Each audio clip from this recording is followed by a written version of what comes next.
Se nos metió un lobo marino adentro de la casilla. সমুদ্রের মাঝখানে মাছ ধরার কাজে ব্যস্ত জেলেরা হঠাৎ কেবিনের ভেতর থেকে ভেসে এলো অদ্ভুত এক শব্দ, যা ছিল জোরে নাক ডাকার আওয়াজ।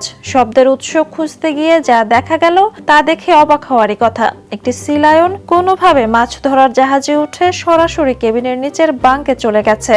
সেখানে বিছানা পেয়ে তার উপর বেশ আরাম করে শুয়ে ঘুমিয়ে পড়েছে প্রাণীটি। এমনকি ঠিক ওপরের বাঙ্কে তখন একজন জেলে বিশ্রাম নিচ্ছিলেন।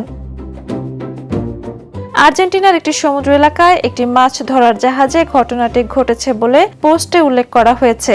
জেলেরা প্রথমে বুঝতেই পারেননি যে তাদের জাহাজে একজন অপ্রত্যাশিত অতিথি উঠে পড়েছে। পরে কেবিন থেকে ভেসে আসা জোরালো নাক ডাকার শব্দেই বিষয়টি টের পান তারা। ভিডিওতে দেখা যায় ক্যামেরার উপস্থিতি টের পেয়ে সি লায়নটি একবার মাথা তুলে চারপাশ তাকায়, কিন্তু কয়েক মুহূর্ত পর আবারও আরাম করে শুয়ে পড়ে, যেন বিছানাটি তার নিজেরই। ভিডিওটি প্রকাশের পর দ্রুত ছড়িয়ে পড়ে সামাজিক মাধ্যমে। মন্তব্যে অনেকে মজা করে প্রাণীটিকে জাহাজের নতুন ডেক হ্যান্ড কিংবা ক্রু সদস্য বলে ডাকছেন।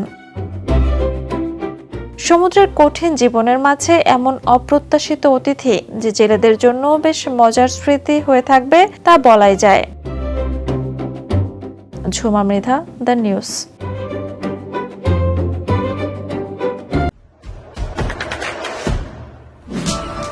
দেশে দেশে সবার সাথে দ্য নিউজ।